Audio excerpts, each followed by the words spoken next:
സുഖിച്ചേട്ടാ ഞാൻ വന്നേ എന്ന് പറഞ്ഞുകൊണ്ട് അയാളെ പെട്ടിയും തൂക്കി പിടിച്ചു വന്ന രേണുസുധി പല പല കാർഡുകൾ ഇറക്കി ഗെയിം ചേഞ്ചർ ആകാനുള്ള ശ്രമത്തിലാണ്. ആദ്യം സുധി കാർഡ്, പിന്നെ വിധവ കാർഡ്, സിംഗിൾ മദർ കാർഡ്, അവസാനം കിച്ചു കാർഡ്, ഹൃദപ്പൻ കാർഡ്, സെഫ്റ്റി ടാങ്ക് കാർഡ്, ഇങ്ങനെ പോകുന്നു കാർഡുകൾ.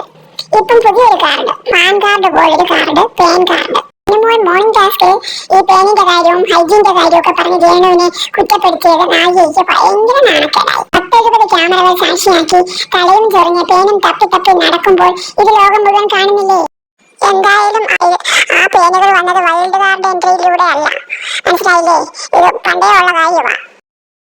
കുഞ്ഞു കുഞ്ഞു പേരുകൾ വന്ന് ഇവിടെ ഞാൻ പലപ്പോഴും അതെടുത്ത് ഞാൻ കളയാൻ ശ്രമിച്ചിട്ടുണ്ട്. അവർ തന്നെ നാട്ടിൽ വിടാൻ പ്രത്യേകിച്ച് എനിക്ക് ഇവിടുന്ന് പോകണം. വേറൊന്നും എനിക്ക് പോകണം. കാരണം ഈ ഒരു വെറും 20-25 രൂപയ്ക്ക് മെഡിക്കൽ സ്റ്റോറിൽ മരുന്നുണ്ട്.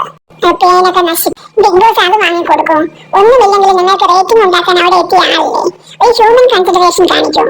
അതുപോലെ തന്നെ മത്സരാർത്ഥികൾക്ക് അവരവരുടെ ഡ്രസ്സ് പോലും കൊടുക്കുന്നില്ല. ഒരു അല്പം കൂടി പോയില്ലേ? ഇതൊക്കെ കാണുമ്പോൾ ബിഗ് ബോസ് ഷോ ഓഫ് കാണിക്കുന്നത് പോലെയാണ് തോന്നുന്നത്.